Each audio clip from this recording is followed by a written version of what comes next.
Today, Spencer. You said before, well, I heard before the game you would have taken the draw. You've got that. How do you feel after that performance from your boys today?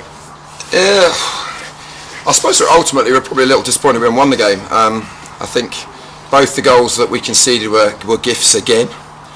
But when you're 2-0 down against a side who's won 6 and drawn 2 of their last 8, and you come off 2-2, and their keeper, I think, is man of the match. I mean, their keeper's made 3 absolute outstanding saves. And you just think it's not going to be your day, that, and what the run we've been on, that it just summed it up really. But absolute, credit to the dressing room. We've had to make some changes. We brought lads in who've come in for nothing. We brought youngsters who've come in for nothing.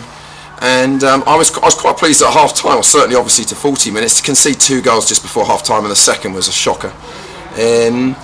Our heads could have easily gone down, and thankfully we had half time, and I think we thoroughly deserved at least a point. And they're an outstanding side, haven't, and the pitch was a nightmare. Let's not pretend it was very difficult. The groundsman couldn't get anything on it since all this heavy rain we've had. And I'm sure the fans from both teams were thoroughly entertained, but against a side that's absolutely flying at the moment, I think the second best record in the last couple of months in the league. We're pleased with the point, but just a little tinge that perhaps, besides the keepers having to make a couple of scuffle saves right at the end, our keepers had nothing to do all game.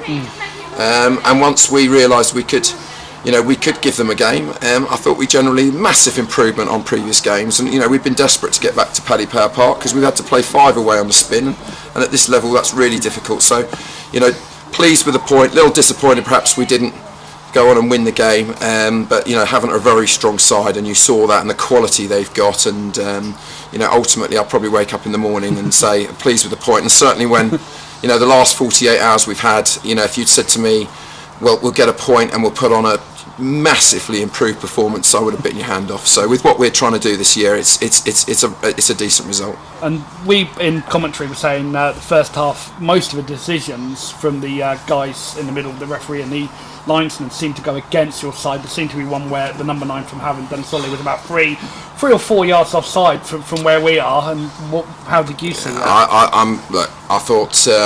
I thought the officials had, particularly in the first half, and the problem you have is that I thought the linesman wasn't up with play, and as you say, there were 3 or 4 very, very poor decisions in favour of Havant, and then what happens is we're all having a go at him, and in the second half he starts flagging left, right and centre against us, so it's a double-edged sword. So when you're in a bad run, things go against you.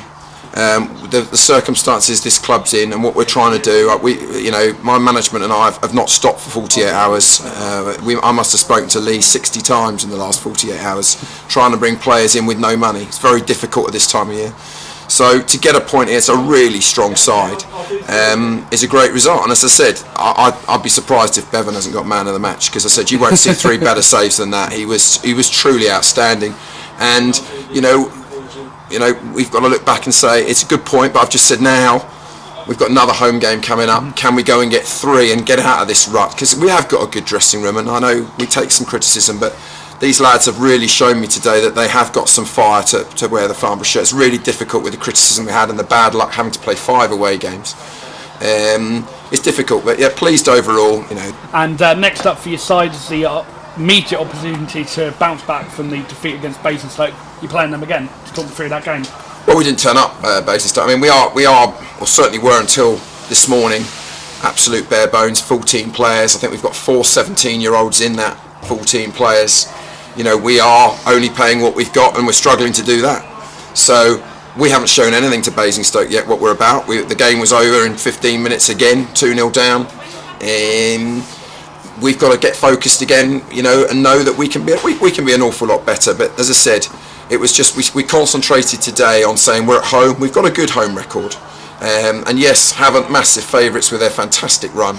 And I get on very well with Lee, and good luck to them. And I thought fans on both sides. As I said, I'm sure it was great entertainment, and we are in the entertainment business. Disappointed how many turned up today for the crowd, but we're showing them we're not a bad side at all, and we've played some great football. And I think that move that got Berry through in the first half, which Bevan's made his first great save on, was a fantastic bit of football. So we know we've got to show it again and get back to try and winning some football games. Well, Spencer, we will leave it there. Thank you very much for chatting to us. Roberts, Hawks FM with Lee Bradbury. Lee, having a what Liverpool have let me a 2-goal lead slip. How are you feeling at the moment? Yeah, we feel like we've lost the game really, being 2-0 up, frustrating that we've let them back in the game. I think we've got to be better in both boxes really. We've had enough chances to win 2 games today and letting a couple of sloppy goals. So of late we've been good in both boxes. Hopefully this is just a lapse in concentration, should we say. We spoke to Spencer, who looks like the cat who's got the cream and has won every prize going on the raffle. He thought that Havant were going to absolutely walk over his Farnborough side, and yet they've managed to get a draw here.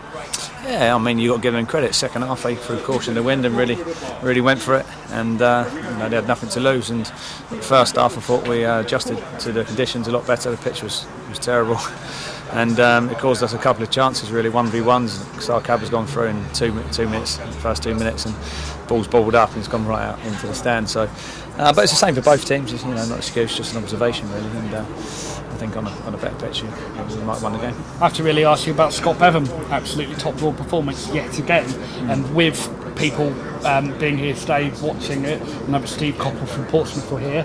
What's the possibility of Scott still being here at the end of the January transfer window? Yeah. After a performance like that today? He's not going anywhere. He's contracted for another year. So yeah, he's been great. I mean, obviously I knew his ability when I brought him here. He's had a bit of bad luck with injuries, and but I put my belief in him, and I knew that keeping fit, we've got probably the best keeper in the league. So and being 6'7", and the reactions he's got for shots, he's been fantastic for us. Havant and Waterloo now 13th in the table, still mid-table. Where do you see Havant and Waterloo possibly ending up at the end of the season? And now we're pretty much midway through it. Yeah, I think 13th, but we're 5 points off the playoffs, with 2 games in hand. So, listen, that's where we want to be. We want to be as high as we can, and we want to try and get in the playoffs.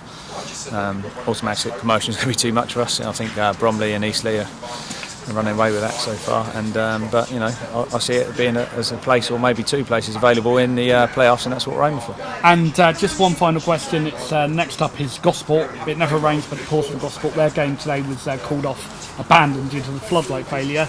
Let's just get a word on the next game at Privet Park.